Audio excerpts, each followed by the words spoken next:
mate. I'm Peter. How you going? I'm Brent. Hey, I'm Brent. the Kona mechanic. Right, I've got a bit of an issue. I've been roped into this Kona Odyssey 100k event, and I've got my bike, and I need to know, like, it needs. I assume it needs a bit of maintenance, and because I've been riding it for a while, and I just need to be ready for the event, and I don't want anything to go wrong. So what do I need to do to get it right? All right, there's a few things you need to know before race day. A few things that you can't do on race day that you need to get done by a shop beforehand. Right. First off, I'd be checking all your bearings. So a few important ones. The wheels are obviously pretty important. Yep. So you need to make sure that the wheel bearings are good. If there's any play, if they're rough, you need to get it sorted out before the race, because chances are the mechanics there aren't going to have the tools to do it. Right. Another one's the bottom bracket. So you want to make sure there's no play in the bottom bracket, no roughness. Once again, you want to get that sorted before the race. And make sure there's no damage to the headset bearings. Make sure there's no play in them. There's a few ways you can check that, but there's you need to make sure all the bearings are good. You also need to check the drivetrain. Yep. So you need to make sure there's no wear in the drivetrain. You don't want to get to a race and then get halfway through and realise that your chain's broken because it was halfway gone anyway. Right. A few other things, you need to make sure that all the bolts are tight. So the whole bike needs a full once-over. Yep. To make sure it's all good to go. What are the main things that happen? Yep. That I need to have with me, and I need to know how to fix, so that Yep. out and about on the race, on the track, I can actually go and do it myself. The most common issue is going to be punctures. Yep.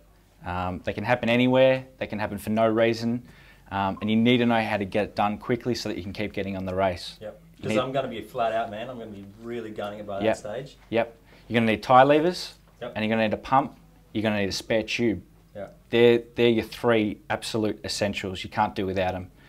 Yeah.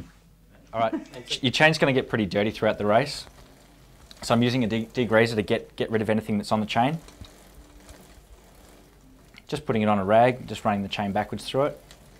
Then once I'm pretty happy with how clean it is, you can see quite a lot's come off already. Once I'm happy with that, I'm just going to run some chain lube on it. There's a few different types of chain lube depending on the conditions, whether it's muddy or dry.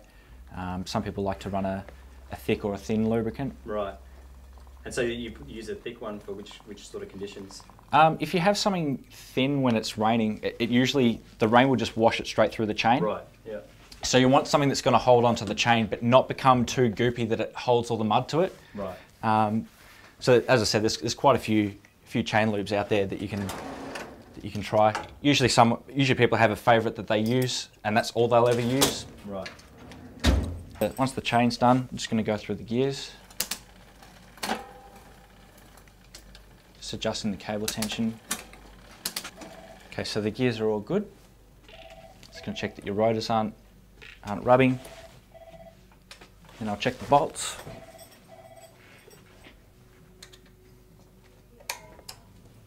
These bolts can come loose during a race as well. Right. Especially on a 100k race. So it's good to keep an Allen key on your kit? For sure, yeah. You can get like a folding Allen key set. Yeah, we've got a range of Pedros keys. There's one that does all of your common sizes, okay. all in one, and it folds up into a nice small package. Right. Just going to check all the bolts all over the frame. Because he's working with carbon, he's using a retention. What is that, mate? Most bolts on a bike have a required torque setting. It's pretty important to make sure you stick to those numbers. Yep. They're there for a reason. You're too loose and the bolts will come loose. Too tight and you'll start cracking things. Right. Especially when you're working with carbon, it's very important to stick to the guidelines. Mm-hmm. Especially with carbon bars, you can find that you can do a bolt up to the required torque or the suggested torque and it's still slipping.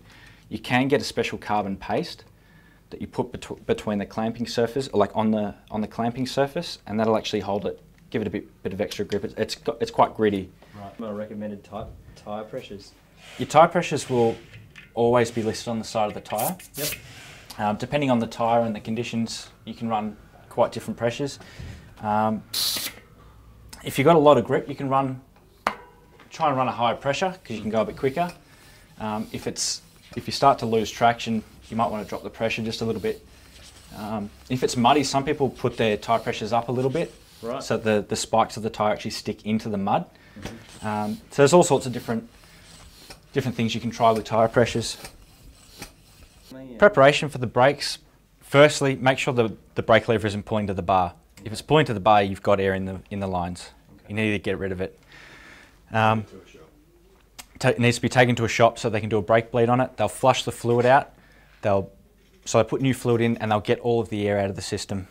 You also need to make sure that the pads aren't worn. Chances are you're probably going to go through pads during the race anyway, but you want to start off the race with a fresh set of pads. So it's pretty easy to look down and check especially on a brake caliper like this, you can check the wear on the brake pads. You know, I spoke to a guy a couple of weeks ago and he said, you know, maybe I should look at, you know, extra preventative measures, you know, just in case I need, you know, something else happens, like, you know, if the chain breaks, what do I need to take with me, you know, if something happens in that way? Yeah, of course.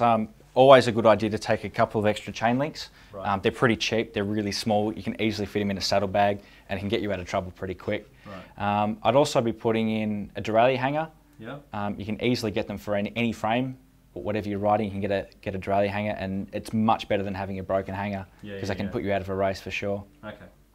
Awesome, man. Thanks very much. I have to get this sorted out now, so I'm ready to go. But No worries. This is going to be epic. Thanks, man.